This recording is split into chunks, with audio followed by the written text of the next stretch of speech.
Hello guys, welcome back to my YouTube channel. So आज हम जिस कंजंक्शन के बारे में बात करने वाले वो है जुपिटर का और केतु का कंजंक्शन। सो इस कंजंक्शन को एक नए पर्सपेक्टिव से देखा है कि ये किस तरीके से काम करता है। और मेरी खुद की कुंडली में ये कंजंक्शन है, तो मैंने काफ़ी सारी चीज़ें एक्सपीरियंस भी की है और काफ़ी सारे लोगों से बात भी की इस बारे में। और इस एक कॉन्सेप्ट है जो मुझे समझ में आया, जो मेरी लाइफ में हर बार काम किया है।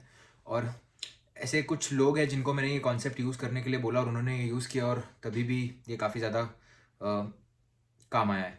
तो फर्स्टली मैं ज़्यादा बिलीव करता हूँ कार्मिक रेमेडीज़ में रादर देन एंशिएंट रेमेडीज़, क्योंकि एंशिएंट रेमेडीज़ जो होती है वो एक एनर्जी के बेसिस पे होती है। फॉर एग्जांपल, अगर आपको मैं बोल रहा हूँ कि आप शिव मंदिर जाके नारियल चढ़ाइए, तो आपका शिव मंदिर में श्रद्धा होना चाहिए, आपकी शिव में श्रद्धा श्रद्धा होनी चाहिए, आपका फेथ होना चाहिए उधर।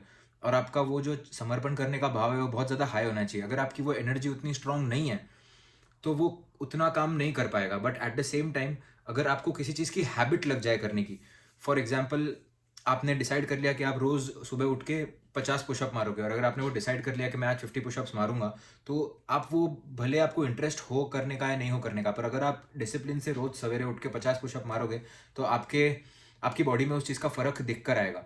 तो ये डिफरेंस है एंशिएंट रेमेडीज़ में और कार्मिक रेमेडीज़ में। तो एंशिएंट रेमेडीज़ में मैं बहुत ज़्यादा बिलीव करता हूँ ऑफकोर्स, क्योंकि वही होती है रेमेडीज़ जो आपको एनर्जी के थ्रू चेंज करती है। बट मैं कार्मिक रेमेडीज़ में ज़्यादा बिलीव करता हूँ।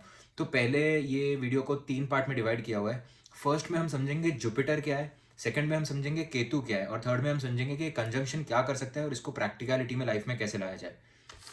तो पहले हम जुपिटर की बात करते हैं। तो Jupiter is the most important planet in astrology.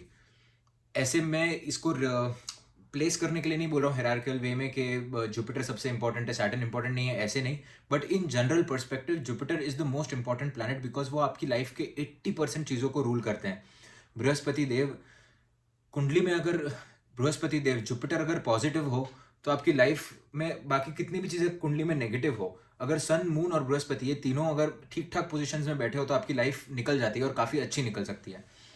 तो जुपिटर को अगर समझने जाएं, तो एक बेसिक अगर आपको आइडिया दे सकूं, तो जुपिटर रिप्रेजेंट करता है आपकी हेल्थ को, आपकी पॉजिटिविटी को, आपकी हैप्पीनेस को, आपकी ऑप्टिमिज्म को। यहाँ सबसे इंपॉर्टेंट वर्ड ऑप्टिमिज्म हो जाता है। ऑप्टिमिज्म के साथ साथ एक जो होप होती है, होप का नाम जुपिटर है। तो जिंदगी में इंसान अगर उसकी होप गायब हो जाए तो फिर वो जी नहीं सकता। तो जुपिटर एक्चुअली जीव का कारक वैसे भी है और होप का भी कारक है। तो कुंडली में जुपिटर एक बहुत ही ज्यादा बेनिफिक ग्रह है। और जो हमको पता है कि एस्ट्रोलॉजी में एक किंगडम है जहां पर सन राजा है और जुपिटर उनको गाइड करते हैं। तो जो टीचिंग्स जो राजा को मिलती है वो भी जुपिटर के थ्रू ही मिलती है। सो जुपिटर इज द कारक फॉर टीचिंग ऑल्सो, और the highest level of knowledge जो आपको मिलेगा, वहां पर आप दो ही चीज़ों को इमेजिन कर सकते हो, Jupiter and Venus, because Venus भी एक दैत्य गुरु है। तो यहाँ पर हम बात कर रहे हैं जुपिटर की, तो ये बेसिक इंट्रोडक्शन जुपिटर का, कि जुपिटर किन किन चीज़ों को रिप्रेजेंट करते हैं। अभी यहाँ पर सेकंड बात करते हैं केतु की। यहाँ पर एक बहुत बड़ा मिसकंसेप्शन है लोगों के दिमाग में, लोग राहु और केतु को अलग अलग लेते हैं। इसीलिए मैं एक बैकग्राउंड स्टोरी देना चाहता हूँ इस कंजंक्शन के, नहीं इस कंजंक्शन के बारे में नहीं, बट बेसिक राहु केतु के बारे में, ताकि आप केतु को अच्छे से अंडरस्टैंड कर सको। तो जो शिवजी के बहन के जो बेटे थे जिनका नाम था स्वर भानु, तो स्वर भानु ने फेस बदला और फिर चंद्रमा के स्वरूप में जाकर वो, जब अमृत पान हो रहा था, जब समुद्र मंथन हुआ, उसके बाद जब अमृत बांटा जा रहा था, तब उन्होंने अपना फेस बदला और वो एक राक्षस थे, क्योंकि राक्षस और देव दोनों महादेव को मानते हैं, शिव जी को मानते हैं। तो वहां पर जाकर बैठ गए, वो जो कतार बनी हुई थी अमृत पान के लिए। तो वहां पर जैसे ही विष्णुदेव को पता चला कि ये तो राक्षस है, वहां पर उन्होंने अपना सुदर्शन चक्र निकाला और वो स्वर भानु की जो बॉडी थी उसको दो पार्ट में डिवाइड कर दिया। तो जो सर का पार्ट था उसे हम राहु कहते हैं और जो बॉडी का पार्ट था उसे हम केतु कहते हैं। यहाँ पर बॉडी एक है, दोनों प्लैनेट्स की एनर्जी एक है, दोनों प्लैनेट्स बहुत ही ज्यादा कार्मिक है। तो जो बॉडी का जो पार्ट है वो केतु है। तो केतु के पास सर तो है नहीं, because sir is Rahu and body is Ketu. तो यहाँ पर केतु की जो एनर्जी है वो बहुत ज्यादा इंट्यूटिव एनर्जी है, और यहाँ पर ज्यादा सोचने का पार्ट नहीं है, एक्शन लेने का पार्ट ज्यादा है, बिकॉज केतु के पास सिर्फ बॉडी है और बॉडी में एक सोचने का एलिमेंट कम होगा, बिकॉज ब्रेन का पार्ट है ही नहीं, नर्वस सिस्टम है ही नहीं, तो सिर्फ बॉडी है। तो यहाँ पर बॉडी से केतु जो है वो बहुत ज्यादा एक्शन लेते हैं। तो ये हो गया राहु और केतु की एनर्जी, बेसिक एनर्जी। और राहु सिर है, तो राहु वाले लोग बहुत ज्यादा सोचते हैं, बहुत ज्यादा इल्यूजन, सोचना, और जो भी चीजें दिमाग से होती है वो राहु रिप्रेजेंट करता है, बट ये एनर्जी सेम ही है। तो यहाँ पर अगर लोगों को ये मिसकंसेप्शन है कि अगर केतु किसी प्लैनेट के साथ कंजंक्ट हो गए तो यहाँ पर वेल्थ जनरेट नहीं होगी। कई हॉरोस्कोप्स में आप देखोगे, मिलियनर्स बिलियनर्स के हॉरोस्कोप्स में भी आप देखोगे कि केतु वीनस के साथ कंजंक्टेड है, और वहां पर अल्टीमेट उनके पास वेल्थ है। जैसे कि हमारे देश के मुकेश अंबानी जी, उनके कुंडली में अगर आप चेक करोगे तो वीनस केतु का कॉम्बिनेशन है।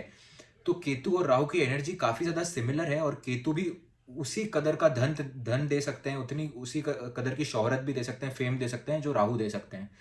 तो यहाँ पर ये कॉन्सेप्ट को क्लियर करना बहुत जरूरी है कि केतु अगर कहीं कोई प्लैनेट के साथ कंजंक्शन हो गया है तो फिर वो कंजंक्शन कंप्लीटली डिस्ट्रॉय हो गया, या उससे कारक, उसके जो कारक तत्व हैं वो कंप्लीटली डिस्ट्रॉय हो गए। ये ऐसे नहीं है।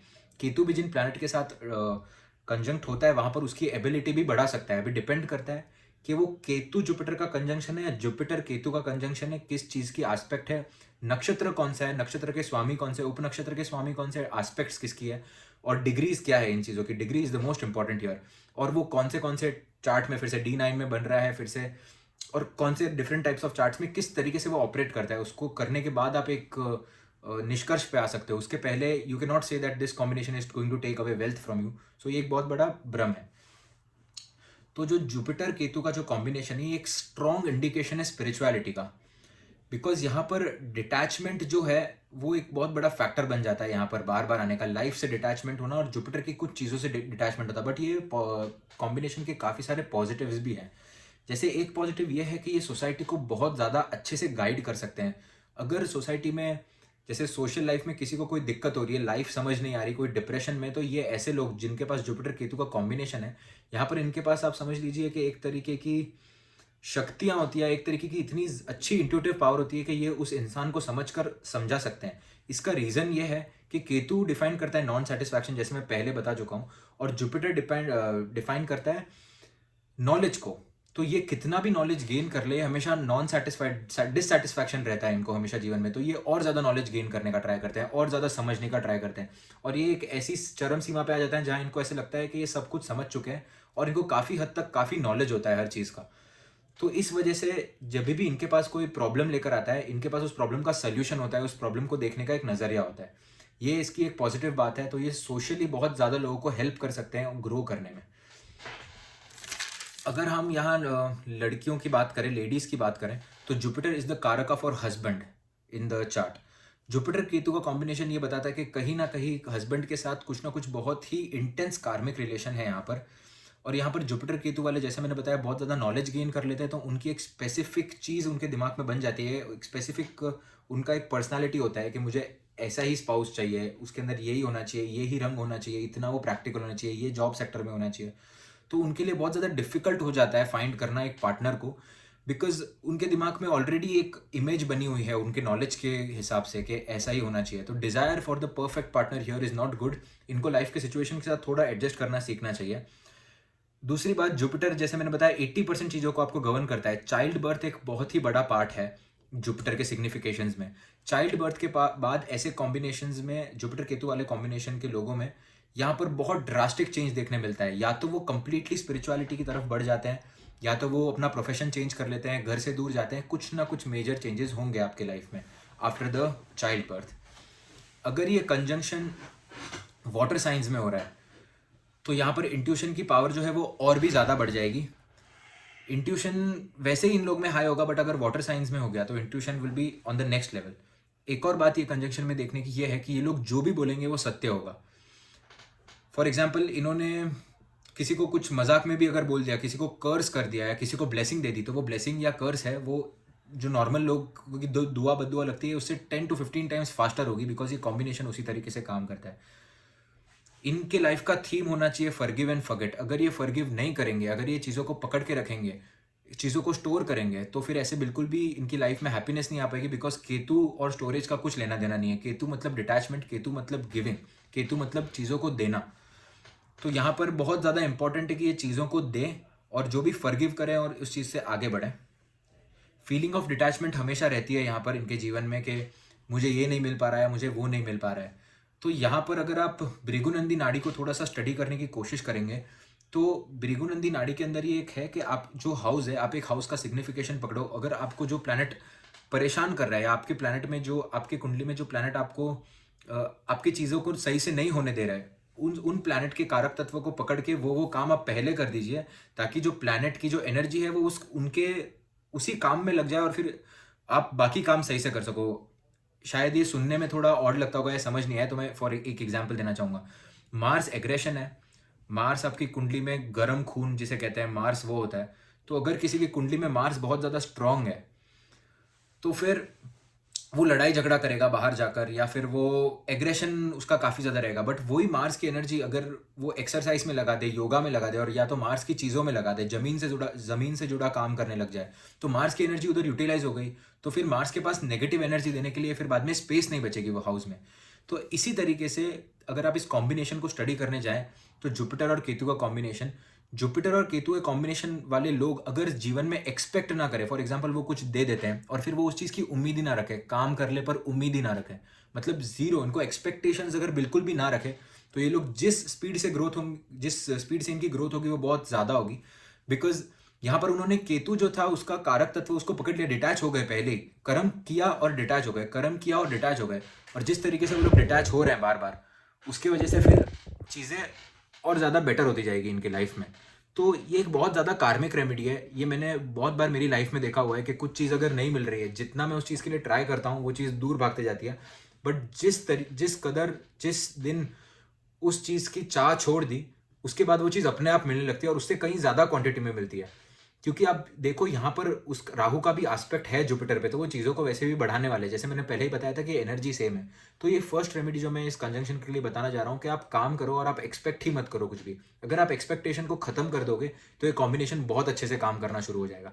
सेकेंड थिंग, यहाँ पर अगर आप बच्चों को फ्री में सिखाओगे कुछ ना कुछ, मैं ऐसे नहीं बोल रहा हूँ कि आप बहुत बड़े ट्यूशन क्लासेस लेकर फ्री में सिखाना शुरू करो। फॉर एग्जांपल आपके पास कोई नॉलेज है, आपके पास कोई स्किल है, आपको भगवत गीता पढ़ने आती है और आप लोगों को बता सकते हो, संस्कृत के श्लोक ट्रांसलेट करके बता सकते हो, तो आपको ये करना चाहिए। ऐसे कुछ काम करने चाहिए जहाँ आप लोगों को शिविर दो, आप लोगों को फ्री में पढ़ाओ और फ्री में थोड़ा सा एजुकेशन और सनातन धर्म के बारे में ज्ञान बांटो। तो इसकी वजह से कॉम्बिनेशन के जो बैड इफेक्ट्स है वो भी काफ़ी हद तक कम होंगे। बाकी मोटा मोटा ये मैं कॉम्बिनेशन के बारे में बता चुका हूँ कि किस तरीके से काम करता है। पर अगर आप ये 2-3 रेमेडीज अगर आप कंटिन्यूसली करते रहोगे, जैसे कि फ्री एजुकेशन देना लोगों को, उनको सनातन धर्म के बारे में सिखाना और काम करके एक्सपेक्टेशन ना रखना, अगर आप ये काम करते रहोगे कंटिन्यूसली लाइफ में, तो ये कॉम्बिनेशन हल्का होता जाएगा और ये आपको एक स्पिरिचुअल लेवल पे लेकर जाएगा। जुपिटर केतु के बारे में एक और बात ये कही गई है कि ये गांव का मुखिया होता है, जो रिलीजियस मुखिया होता है।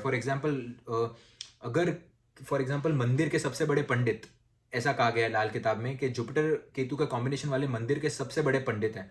और ऐसे लोग सेठ होते हैं, वो जीवन में आगे जाने के बाद उनको इतना एक्सपीरियंस और इतना ज्ञान प्राप्त हो जाता है कि वो एक सेठ की पदवी पे आते हैं, लोग उनसे पूछ पूछ कर काम करते हैं। और ये जो गाइडेंस का पार्ट है, यही इनके लाइफ का पर्पस होता है जुपिटर केतु का, कि लोगों को गाइड करें, उनको सही मार्ग बताएं और उनको स्पिरिचुअलिटी की तरफ लेकर जाएं, जो कि रियल मीनिंग ऑफ लाइफ है। तो अगर आपको ये वीडियो पसंद आया तो subscribe to my channel and put a like if you like the content. Thank you.